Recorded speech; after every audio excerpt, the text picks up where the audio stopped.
Hello everyone! Today we're going to be making a craft out of toilet paper rolls or paper towel rolls. We're going to be making these little houses, and as you can see, there's a few toys living in mine. I have a princess, a donkey, and a superhero. So I made 3 houses so that I can have a little village. This one I made out of a toilet paper roll. And then these 2 were a paper towel roll, and I cut it in half so that I could have different sized houses. So all you need to make these are a toilet paper roll or a paper towel roll. I have these 2 toilet paper rolls. They're both different sizes. And I'm going to use some colored paper to cover my toilet paper roll. You don't have to if you don't want to. If you just want to color right on the toilet paper roll, that's fine. But if you want your house to be a different color, I'm going to show you how to cover the toilet paper roll with paper. So to start, I'm just going to go to the end of my paper and put my toilet paper roll down. And I'm going to take a marker and just make a line where the edge of the roll is so that you know how long your paper is going to be. And then, now, if you're good at drawing a straight line, you can just kind of freehand it down. If not, you can take a book or something and lay the book down to help you make a straight line. Now, once I have my line, I'm just going to cut down. It doesn't have to be perfect because once the paper is glued on the paper towel roll, if there's any bit of paper sticking up, we can always trim it. So I'm going to have my strip cut. And then I'm going to glue it to the roll. So for that, I'm going to take my glue stick and cover this whole thing with a good amount of glue. You want to make sure that you cover the whole thing with glue. Don't do just the edges or anything like that. Do the edges and the inside as well. Because if you don't cover the whole thing with glue, then you're going to have trouble making the door when we get to that part.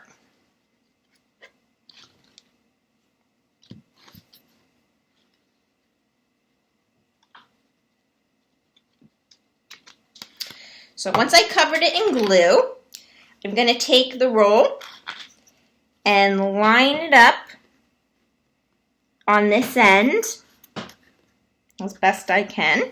Again, it doesn't have to be perfect. And then just roll it down.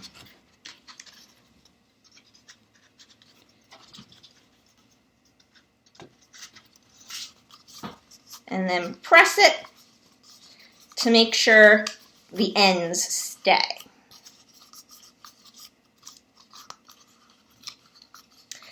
And now, like I said before, if you have a little bit of extra, if it's not completely perfect, that's okay because you can just take your scissors and trim it.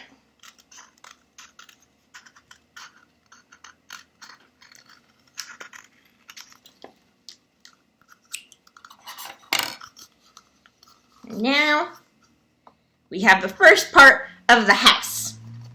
So, now that I have this part done, as you can see, this house I made has a little door. And the door is the best part because that's what allows little toys to go inside and live in there. So to cut the door, I'm just going to cut not a full rectangle. I'm going to cut a line up and then across. So I'm just going to cut up and across. Don't cut right here, because that has to stay attached so that the door can open. So I'm going to cut a line up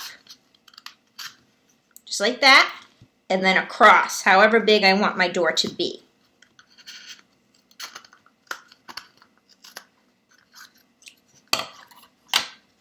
And there we go. Now, I'm just going to bend it so that the door can open. And this is why it's important to make sure you have glue everywhere on your paper so that when you cut the door out, this part still sticks. All right, so now it's time to make the roof. To make the roof, I made a little pointy roof. I thought that looked pretty cute. So to make that, you have to first cut out a circle from paper. Now, if you remember from our last project, it's not that hard to cut out a circle. All you need is a cup. I'm going to put my cup down on my paper and then just trace around it.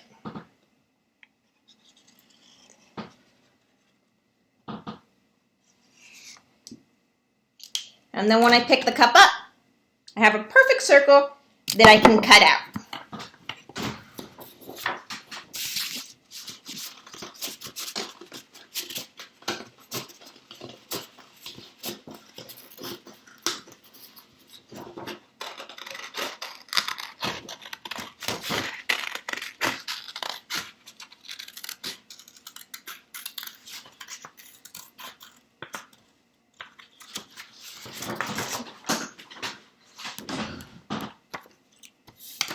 So now that I have my circle, to make it into this roof, I'm going to first I have to find the middle point of the circle, or approximately where the middle point is. So to do that, I'm just going to fold it in half, but not completely fold it. I'm just going to pinch it a little bit in the middle, just so that when I reopen it, I can kind of see where the center is.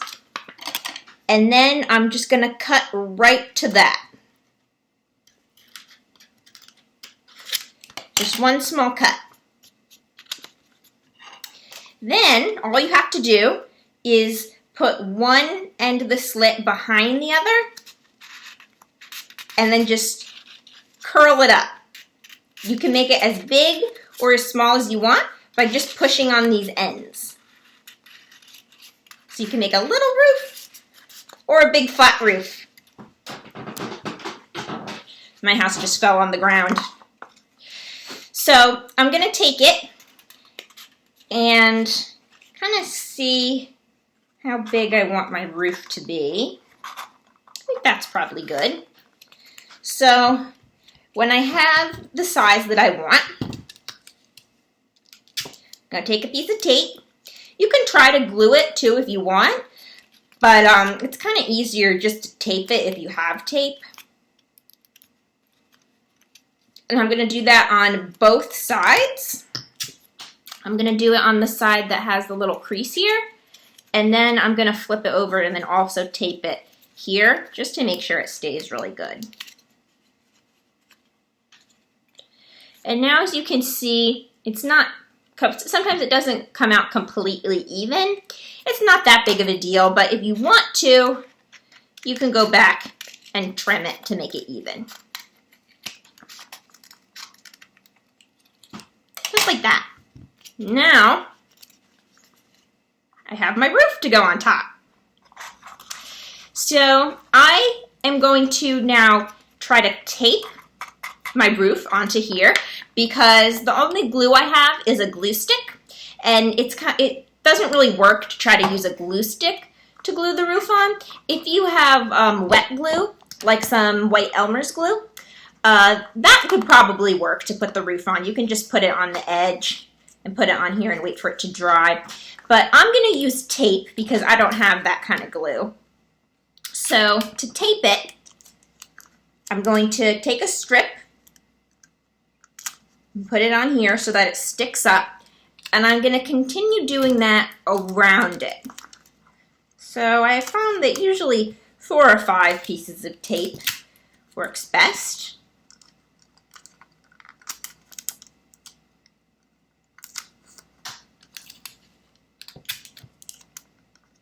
go. And now I'm just going to kind of push all the tape inwards so that when I want to put this on top and have the tape be on the inside. So I'm going to kind of put it on like this.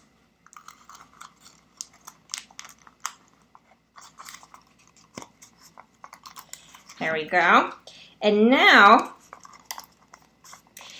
if you guys have small little fingers, you might be able to do this without using anything else. You can just kind of put your fingers up and push the tape onto the roof. But if your fingers don't fit, or if you're making a longer house like this, like when I was trying to do the roof on this house, I could not reach it. So I just took a marker, or you can use some scissors or anything that'll fit, and poke it up and use that to push the tape down so that your roof stays. And there you go. Now, as you can see, it's secure. And the structure of my house is done. Now all I need to do is decorate it. So the first thing I do for my houses is I usually outline the door to make it look more like a door. So I'm just going to draw a line with my marker all the way around.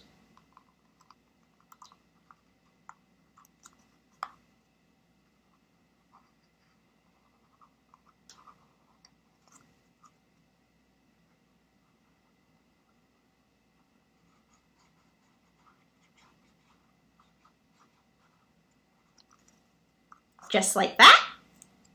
And then I'm going to make a doorknob, of course, so that whoever's living here can get in.